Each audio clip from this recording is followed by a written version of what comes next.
goodness. You surprised me. I didn't expect you'd still be here. I thought you'd be long gone by now. You know, you could have left that on. It sounded good. Oh, I see you're not alone. Got a couple of my students here with you. Well, you know, burning the midnight oil is not expected of you. At least not until the second week. You're not neglecting other classes, are you? Because I know you're my assistant now, but you're an actress. You're thinking of being a director. Juggling 9 balls in the air is going to become a way of life, but you're also entitled to some rest. I can't say I'm not flattered, being one of the balls in the air.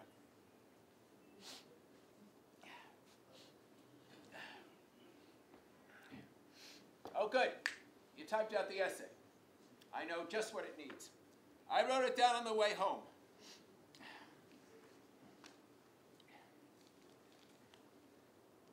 Oh, that's not it. Ah. We still do not know what theater is.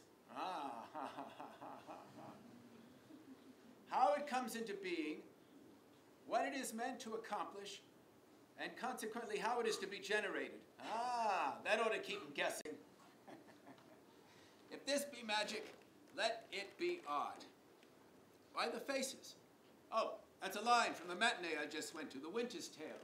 Imagine in the wilds of Brooklyn they're establishing a beachhead of culture. Lord knows we need a good repertory company of size and intent. The world's a lot different place than we did in the 1930s with the group theater. Oh, just a couple of messages. Thanks for taking them.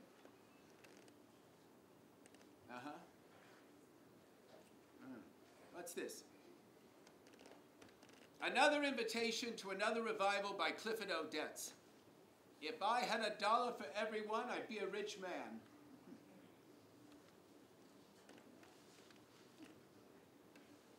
What's this? How'd this get in here? You wouldn't have had something to do with this. One in class who said I couldn't possibly have ever been shy. Well, I see you found me out. It was taken when I was studying in Paris at the Sorbonne. Oh, I got something you'll get an even bigger kick out of. I know it's here someplace, which is a surprise since I practically never save anything.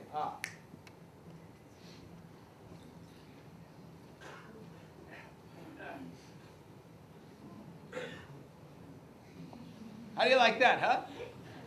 Josephine Baker gave it to me.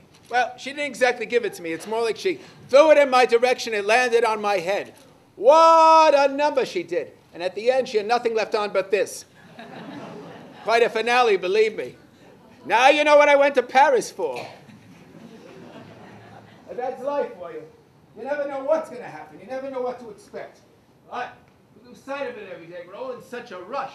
Busy, busy, busy all the time. Like we have no time. Do this, do that. Sign checks, pay taxes, become assistants. But we lose sight the world's a wonderful adventure. Difficult, yes, but what an adventure. Tragic, comic, farcical experience. And God forbid we take the time to enjoy our lives fully.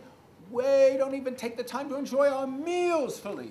Instead of making a feast of it. Gobble, gobble, gobble, gobble, gobble, gobble, gobble, gobble, gobble, gobble. Instead of making a festival of it. But I want to be more alive than I am. I know. People say I'm a rather lively person, don't they?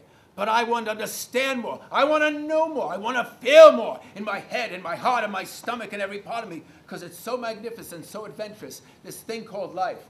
And where do we see it crystallized most sharply? Through the focus of the theater as in no other art. I have nothing against movies. To me, life's a losing game. So I say I might as well enjoy it. After all, it's a fact. We're not going to live forever. Sometimes it even occurs to me. So if it's a losing game, what an adventure. What fun this flop is.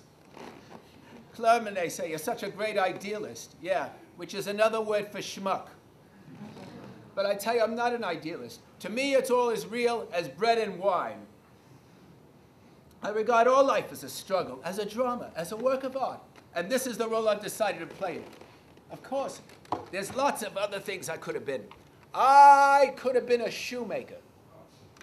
I would have been a very good shoemaker.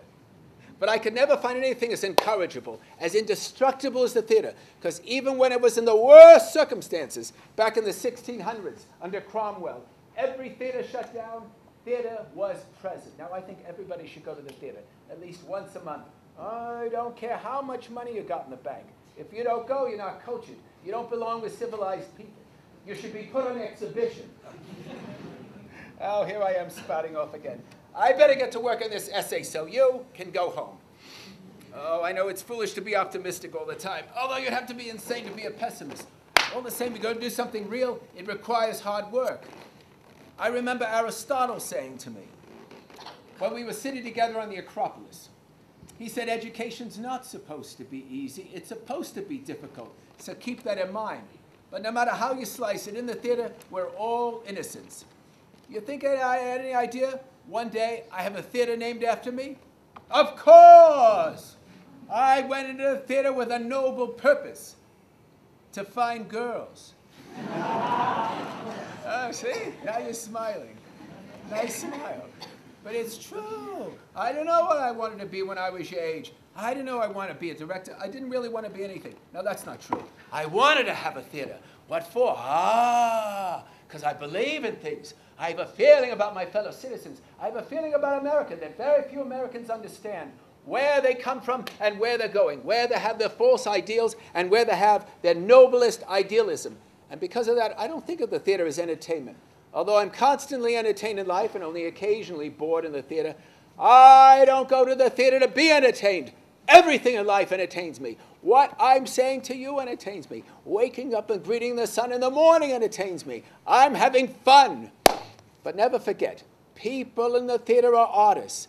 And as artists, they have to dream. And when they dream of money.